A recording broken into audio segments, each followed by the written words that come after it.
আসসালামু আলাইকুম। এই ভিডিওতে এখন আমরা সপ্তম শ্রেণীর জীবন ও জীবিকা বইয়ের আর্থিক ভাবনা অধ্যায়টি থেকে সমূল্যায়ন 2 এর কাজটির সমাধান দেখব। আজকের এই ভিডিওটি খুবই ইন্টারেস্টিং, তাই আমার চ্যানেলে যারা নতুন রয়েছেন তাদেরকে সাবস্ক্রাইব করার একটি ছোট্ট অনুরোধ থাকবে। आपके सामने एक बड़ा सा रेड बटन है।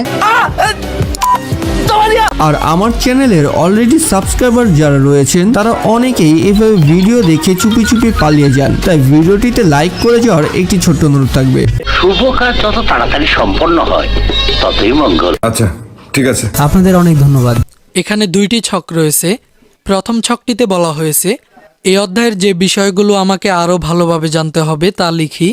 তোমরা এখানে লিখতে পারো যৌক্তিকভাবে আর্থিক লেনদেনের ব্যাখ্যা করতে পারা, যৌক্তিকভাবে আর্থিক লেনদেনের নীতিগুলো বুঝতে পারা, বিভিন্ন ঘটনা যাচাই করে যৌক্তিকভাবে আর্থিক লেনদেনের বিশ্লেষণ করা। এরপরের ছকটিতে বলা হয়েছে যে কাজগুলোর নিয়মিত চর্চা আমাকে চালিয়ে যেতে হবে সেগুলো লিখি। এখানে তোমরা লিখতে পারো 1 সপ্তাহের লেনদেনের হিসাব রাখা, নিজেদের সাপ্তাহিক কেনাকাটায় যৌক্তিকভাবে আর্থিক লেনদেন করা হয়েছে কিনা তা যাচাই করা, আর্থিক লেনদেনে নৈতিকতার নীতিগুলো বুঝতে পারা, প্রাত্যহিক জীবনে লেনদেন চিহ্নিত করতে পারা। এই ভিডিওতে এই পর্যন্তই।